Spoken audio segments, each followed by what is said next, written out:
Hi guys, I am your IELTS teacher, Aubrey Carter, and in today's podcast episode, number 725, Jessica shares insider examiner tips on how you can avoid getting a 6 on the IELTS exam. She shares the most common mistakes students make that keep them from getting the 7 or higher that they need. You definitely want to check this one out. It can help you avoid these common mistakes. And don't forget, go to allearsenglish.com/IELTS quiz to get your estimated band score, as well as free resources at your level. So check it out today, allearsenglish.com/IELTS quiz.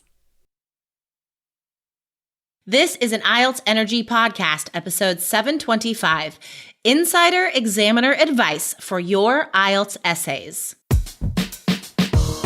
You are listening to the IELTS Energy Podcast from All Ears English. We believe in connection, not perfection, and we're here to show you how to get the score that you need on your next IELTS exam. Find out why our strategies are the most powerful in the IELTS world and get your free video masterclass at allearsenglish.com/INSIDER.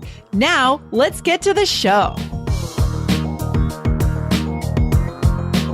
In today's show, you'll find out 5 ways to satisfy the IELTS examiner so you can increase your writing scores on your next exam. Hey guys, I hope you are having a lovely, lovely day. It is a bit rainy here in Portland, but that's cool. We're used to it. And we had like a whole week of nice weather. So as you can hear, I'm here by myself today because after revealing to you guys a few weeks ago that I was an examiner for 14 years, I wanted to bring you a 2-part sort of special insider look at what the examiner wants in speaking and writing. What did I learn from my 14 years of doing thousands of speaking and writing exams and evaluating thousands of students? Giving a lot of 6s, you guys. 6 is just like the baseline standard. So if you are stuck at a 6 or maybe a 5, then listen up today, you guys, because there's some stuff I'm going to share with you about writing today. And in the next part of this, which will be brought to you next week, I'm going to talk about the speaking section. So today we're focusing on writing. So listen up, guys, because I'm going to tell you stuff that is very unique to the IELTS exam, to the examiner experience that affects your score. And these are details, these are insider looks that teachers are not going to know, textbooks are not going to tell you. So lots of amazing information today. Okay, so without further ado, let's get to it. All right, so first of all, guys, here is a general tenet that you should try to live by in your writing.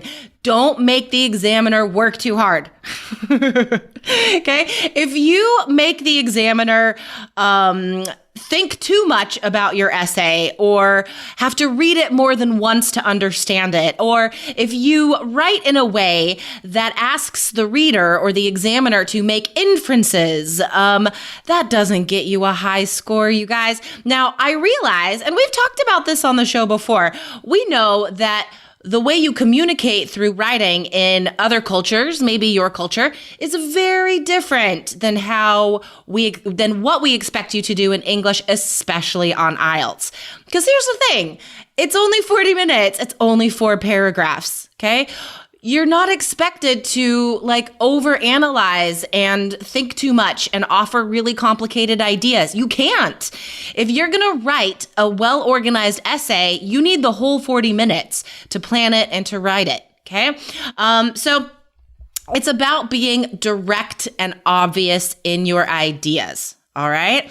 As an examiner, if I have to stop reading your essay and go back and read something again to understand it, that's a problem. That's going to bring down your score. If it's a problem because the idea is too vague, then that's going to detract from your task score and possibly your cohesion coherence score, okay? Because the logic isn't there. If it's a problem with the grammar or the vocab, if that prevents me from understanding what you mean, then of course those grades are going to go down as well. So what is the solution here, guys? The solution is to go with the first idea you think of. Brainstorm very well and very specifically.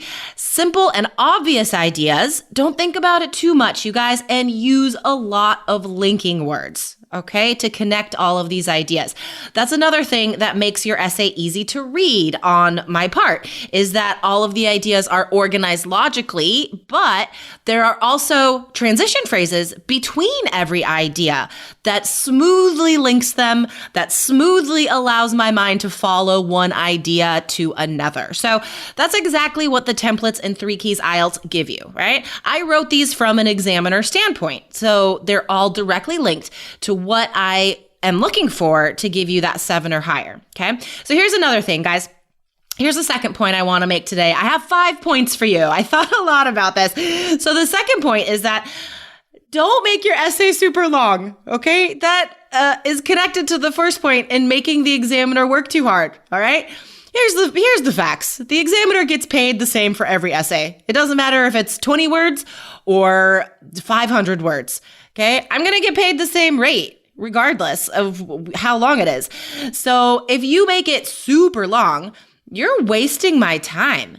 And okay, that matters on the examiner standpoint, but for you, this matters because writing an extra long essay does not raise your score. You don't get extra points for having more words, okay? And what happens is if you have more than 300 words, your ideas get muddled. That means they get confusing and it's not organized, okay? And then also, guys, just statistically, you're gonna make more mistakes if you have more sentences, all right? Hello, awesome listeners. Thank you for tuning in today. If you want access to all the insider strategies for every part of your IELTS exam, check out the 3 Keys IELTS Success System. And remember, you get a bonus just for being a podcast listener. So go to allearsenglish.com/basic. Or if you want those classes with me or a member of our team, go to allearsenglish.com/coach. And remember, as we mentioned a while ago, the examiner doesn't count your words anymore, but hey, you're not going to get a 7 or higher if your essay is too short because you don't have enough vocab or ideas, all right? So still maintain that guideline of at least 250 words in task 2, at least 150 words in task 1. Just because you need to communicate that much, at least, in order to have enough variation in your grammar and your ideas and your vocab. Okay, but yeah, so don't write too much, you guys. And for most of us, there's no time to write that much in 40 minutes and still have time to plan and proofread, all right? Just the facts. That's another reason why having a strong template like the 3 Keys template helps so much, because then you don't have to stop and wonder how you're going to organize it. You already know. So that saves a lot of time. Okay, here's the third part, guys. The examiner has one set of guidelines that they apply to every single essay. It doesn't matter if you're writing problem solution or argument or whatever. I'm looking for the same things, okay? So this is important specifically for the task score because part of your task score for 7 or higher is showing a strong position throughout your essay. So this is important, guys. Even in a problem solution, you have to find a way to take a position. So the easiest way to do that is, for example, when you're writing about the solution, just say something like, to my mind, the most effective way to ameliorate this problem would be blah, blah, blah. Okay? Just adding those few words, right? To my mind, I believe that's such an easy and obvious, there's that word again, obvious, clear way to show your position. Okay, so that's very important. I got 2 more points for you. So in your preparation process, all right, you're working hard on improving your vocabulary, right? You are keeping a vocab notebook. You're writing down words that you come across in books and newspapers and podcasts. That's awesome. But when you write your essay, don't try too hard to include amazing words because, again, what happens is that ends up muddying your ideas. Okay? If you're trying too hard to include too many fancy words, okay? First of all, it's going to become unclear. The meaning of the sentence will become unclear. And second of all, you're going to make more mistakes. And even if you have, let's say, 10 amazing high-level Band 9 vocab words, if you have too many mistakes around those, you're still not going to get a high score for grammar, all right? So don't reach too far for vocab. Don't try too hard to use fancy words, okay? Your job is to learn words that apply to a variety of topics, right? Impressive words that apply to a variety of topics and practice using those, okay? All right, one last point for you guys.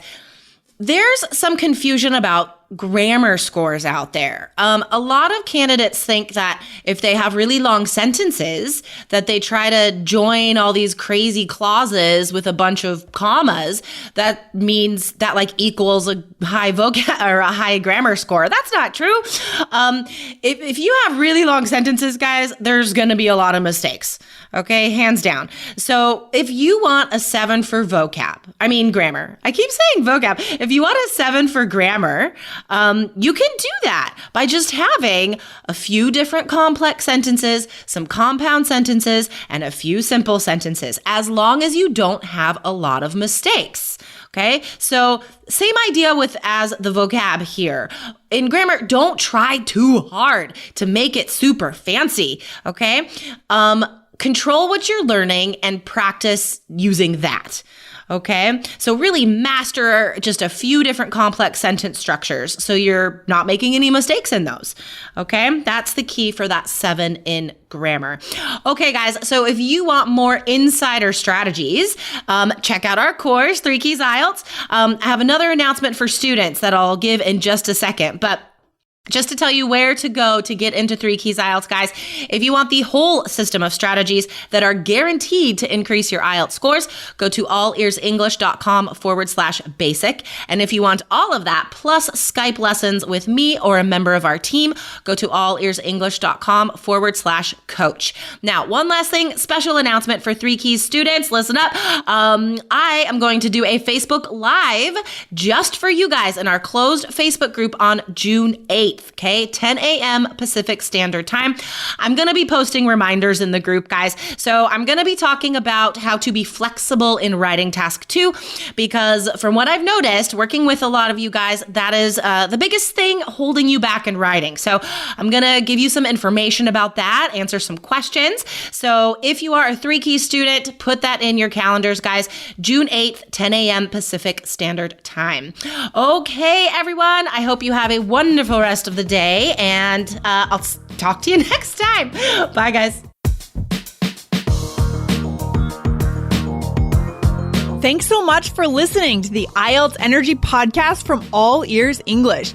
And if you want to get tips from Lindsay and Jessica every week on how to get a 7 on your next IELTS exam, be sure to subscribe to our podcast on your computer or on your smartphone. Thanks again, and see you soon.